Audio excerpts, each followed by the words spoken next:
Captain Lee Jinho walked through the massive doors of the council chamber. The room was so big that he felt like a tiny ant. All around him sat creatures from different planets across the galaxy.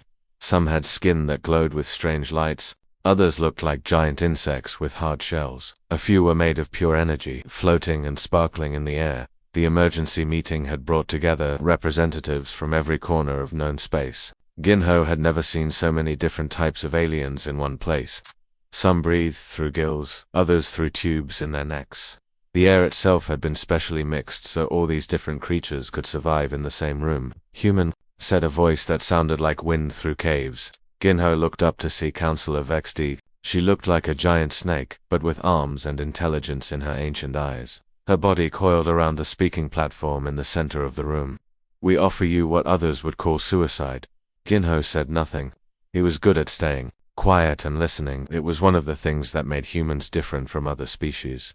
While others rushed to speak, humans often learned more by watching and waiting. A hologram appeared in front of him. It showed a planet spinning slowly in space.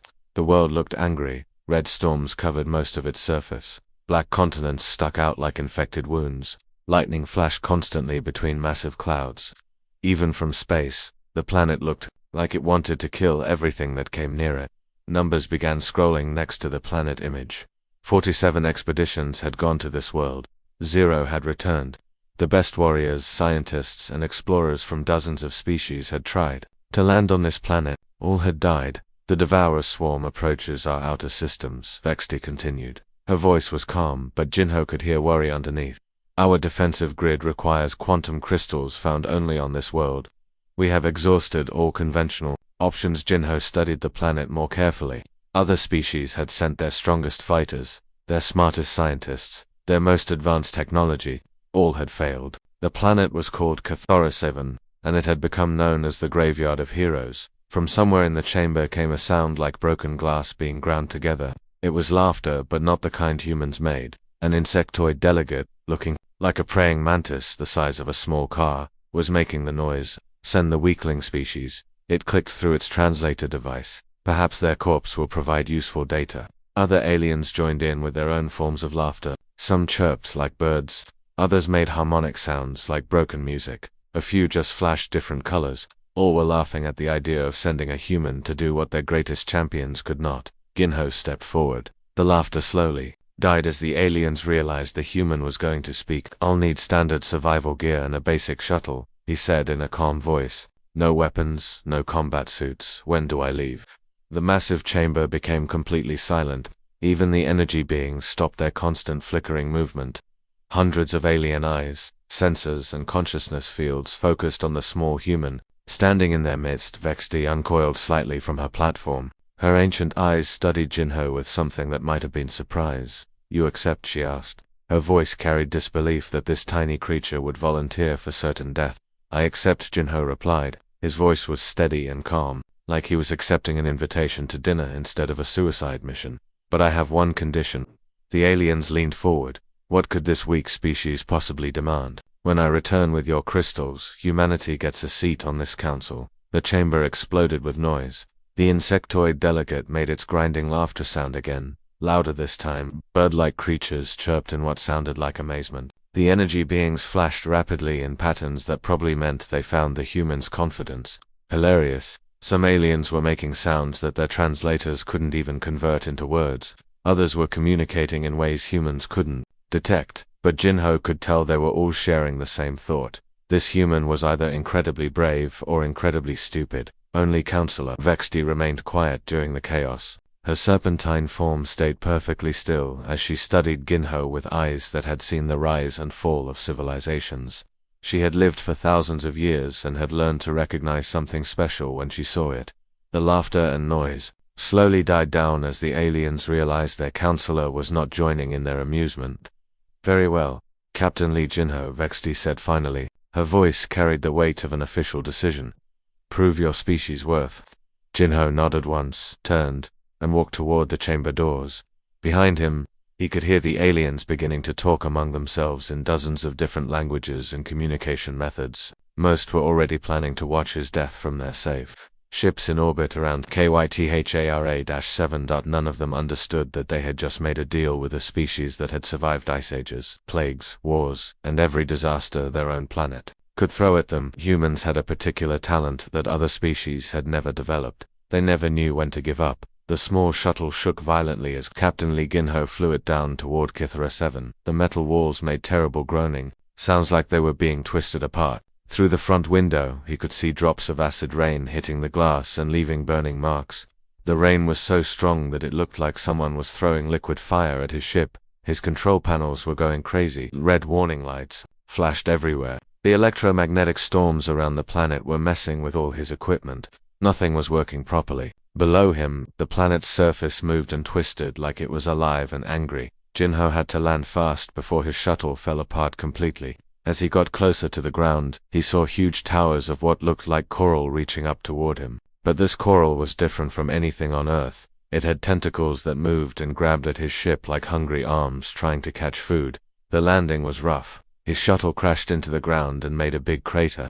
Immediately, thick, green slime started filling up the hole. The slime was eating through the metal of his ship like it was made of candy. Jinho grabbed his survival gear and jumped out before the slime could eat through the floor. Within 1 hour of landing, everything started going wrong.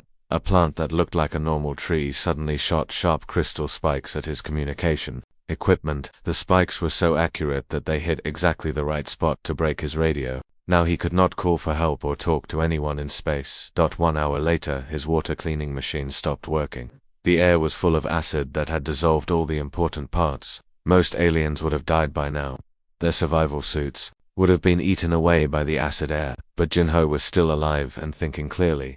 Instead of panicking like other species would have done, Jinho started watching everything carefully. He noticed that the acid storms happened in patterns. They followed the hot and cold areas of the planet. The dangerous plants that tried to eat him became quiet and still when lightning struck nearby. The green slime that ate metal would not go near certain types of rocks. Other expeditions had tried to fight the planet. They brought big weapons and strong armor. They tried to force their way through the dangers.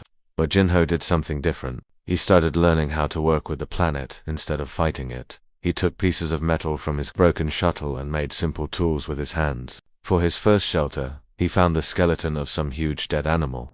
The bones were as big as trees, but the acid rain did not hurt them at all. He built his shelter inside the ribcage like it was a cave made of bone. Jinho learned to move when the storms were quiet. He figured out which pools of water were safe to drink and which ones would poison him. He learned what different sounds meant. Some sounds warned him that danger was coming. Other sounds told him it was safe to move around. On his third day, he met his first big predator. The creature was as big as an elephant from Earth, but it could change its skin color to match anything around it. It had sharp claws and teeth that could cut through metal. The creature followed him for hours, watching everything he did and learning his habits, but Jinho was also watching the creature. He saw where it liked to hunt. He noticed what made it angry and what made it careful. He had something this alien redditor had never seen before.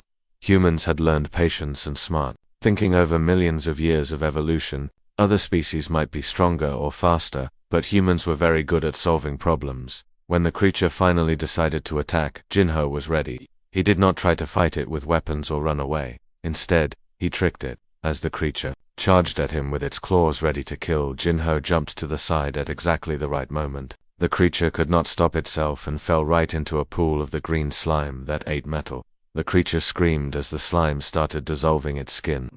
The sound was so loud and terrible that it echoed across the whole landscape. While the creature was dying, Jinho carefully collected some of its blood in a container. He did not know why, but something inside him said he would need that blood later, up in space. The alien observers were watching everything through their telescopes and cameras. They had been laughing when Jinho first landed. They thought they would watch him die within a few hours like all the others. But by the end of his first week on Kithara 7, none of them were laughing anymore. The human was not just surviving, he was learning and adapting. He was doing things that their greatest warriors and scientists had never even tried. Some of the aliens started to wonder if they had made a mistake. Maybe humans were not as weak as everyone thought. Maybe there was something special about this species that no one had noticed before. Jinho did not know that everyone was watching him. He was too busy learning how to stay alive on the most dangerous planet in the galaxy. The voice of Park Min-ho came through the speakers in the big council chamber. His words were broken and fuzzy because of the long distance through space. He's reached the thermal zones. Counselor, this is impossible. The alien delegates sat in complete silence. They were staring at the big screens that showed what was happening on Kithara 7. The screens displayed numbers and charts that tracked Captain Lee Jinho's body. 3 weeks had passed since he landed on the Death Planet.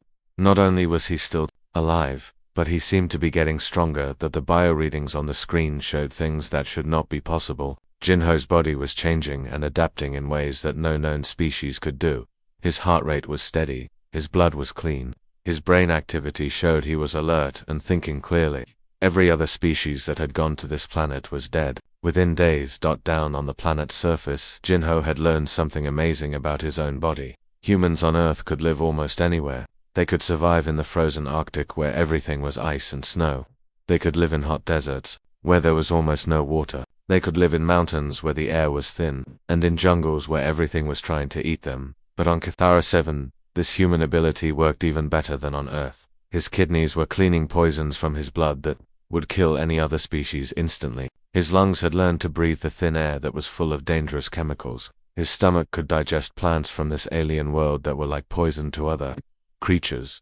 Most amazing of all was how his mind worked. While other species had tried to conquer this planet with force, Jinho was learning to understand it. He had been tracking the most dangerous predators on the planet. Previous expeditions had called them Void Stalkers.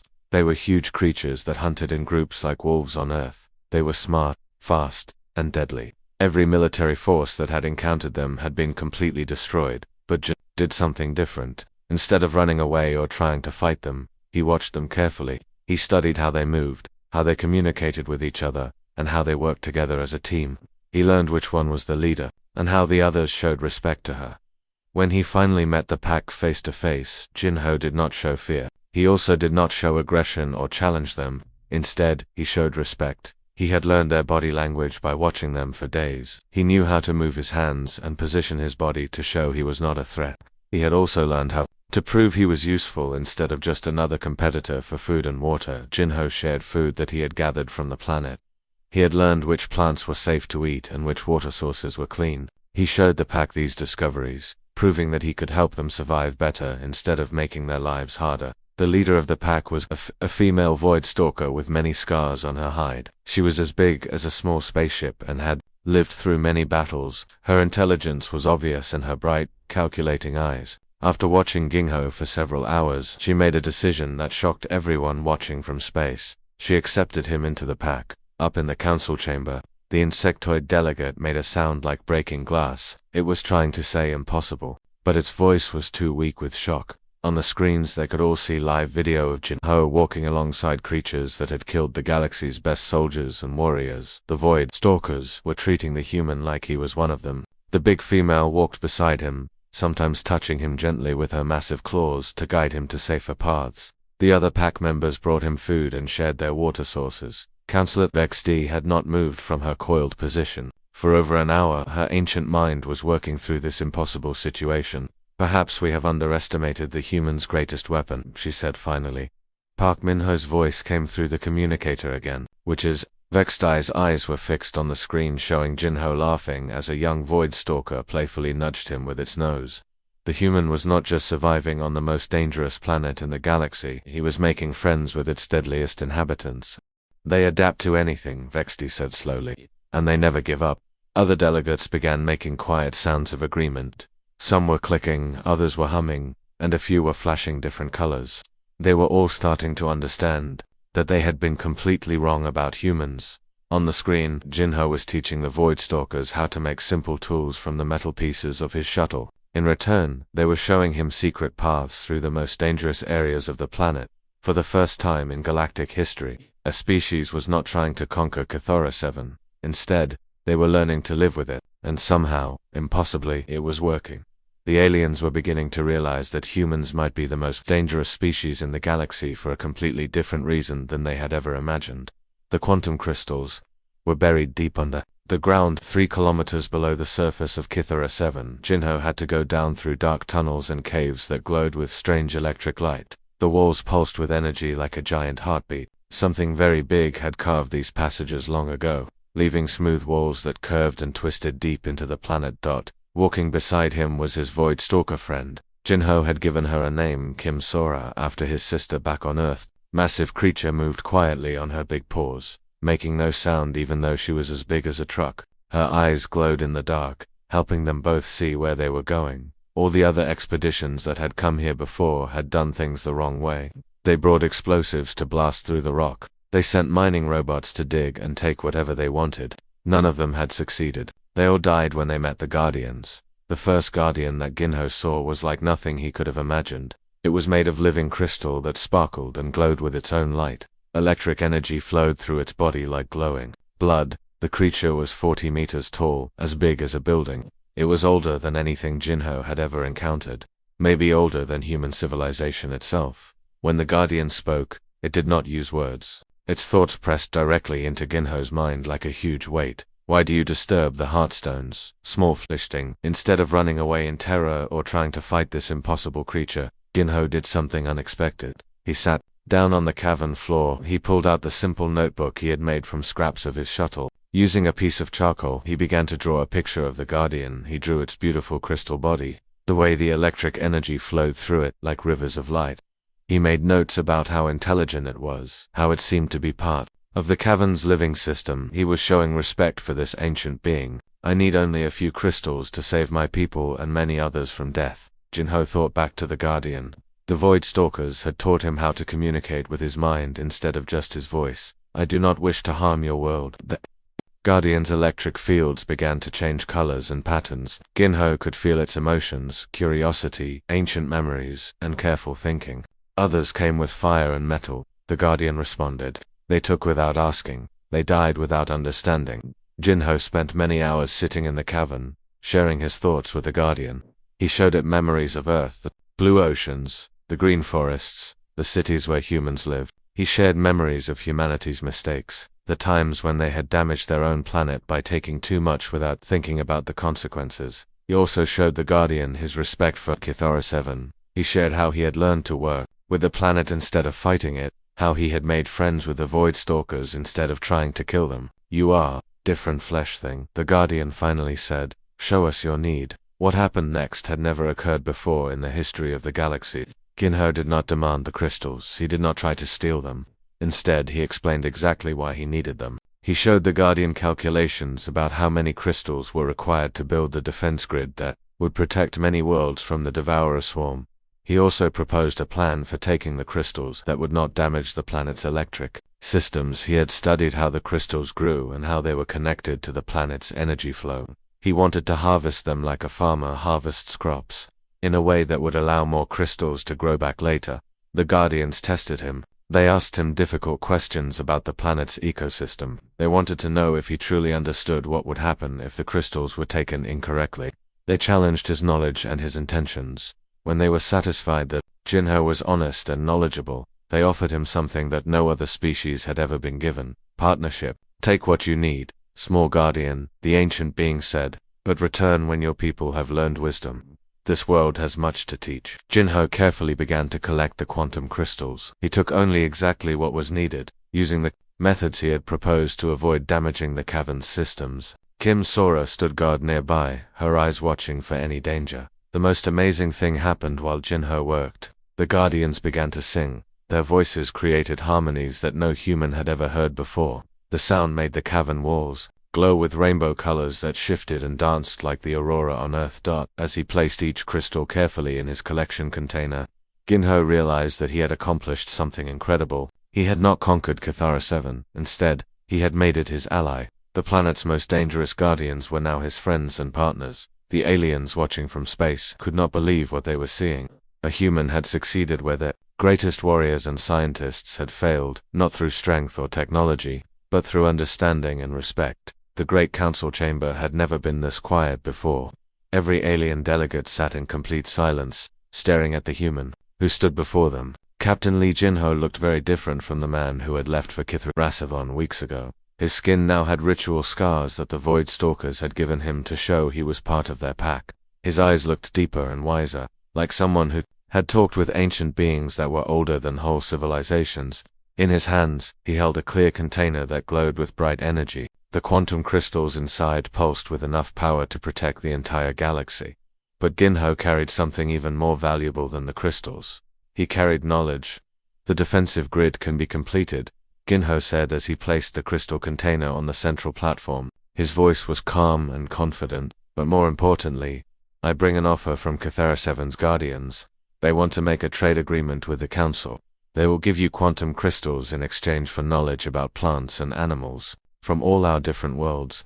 The chamber exploded with noise. Aliens began talking, chirping, clicking, and flashing in excitement. A steady supply of quantum crystals would change everything. Their technology could advance by thousands of years. Space travel would become easier, weapons would become more powerful, energy would be unlimited. Chancellor Vexti lifted her body high above the noise. Slowly, all the other delegates became quiet again. How did you succeed where 47 expeditions failed? She asked. Jinho smiled. For the first time, all the assembled aliens saw something in his expression that made them feel both frightened and amazed. It was the quiet confidence of a species that had started as simple hunters with stone tools and had somehow made it to the stars through pure determination and refusal to give up. We learned something your other expeditions didn't, he said in a simple, clear voice. Sometimes, the strongest response to an impossible situation isn't to fight harder, it's to become part of the solution. The alien delegates looked at each other with new understanding. Their greatest warriors had failed because they tried to conquer Cathora 7. Their smartest scientists had failed because they tried to outsmart the planet. Their most advanced technology had failed because they tried to force their way through every obstacle. But this human had succeeded by doing something completely different. He had learned to work with the planet instead of against it. He had made friends with creatures that others saw as enemies. He had earned respect from beings that others had tried to destroy.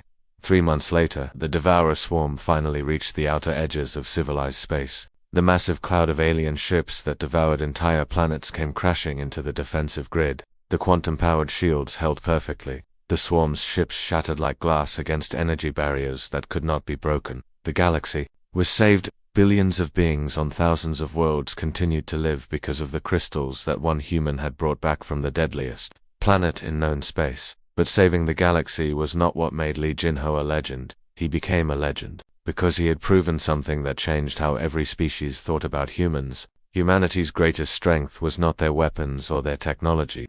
It was not their intelligence or their courage. Though they had both, their greatest strength was their ability to turn enemies into friends, to find hope when everything seemed hopeless, and to never stop changing and adapting until they found a way to solve any problem. The Galactic Council installed a golden sign outside their chamber doors. It was written in every major language in the galaxy. The sign read, Captain Li Jinho, first human counselor. He walked into the galaxy's deadliest world and came back a teacher. But when aliens came to read the sign and learn about the legendary human, they found that Jinho was already gone. His ship had disappeared into the darkness of space, heading toward another impossible world that needed someone who specialized in making the impossible become possible. News reports across the galaxy told stories of his next mission. There was a world where the gravity was so strong that most ships were crushed before they could land. Another planet was covered in machines that had been fighting a war for 1,000 years. A third world was home to beings made of pure energy who had never communicated with physical creatures. Other species sent their heroes to these worlds and failed. But every time, requests went out across the galaxy for the human who could walk into any deadly situation and somehow make it better. Children of dozens of different species learned stories about the human who made friends with the most dangerous creatures in the galaxy. Scientists studied his methods and tried to understand how he did the impossible. Military leaders changed their training programs to include lessons about cooperation instead of just conquest.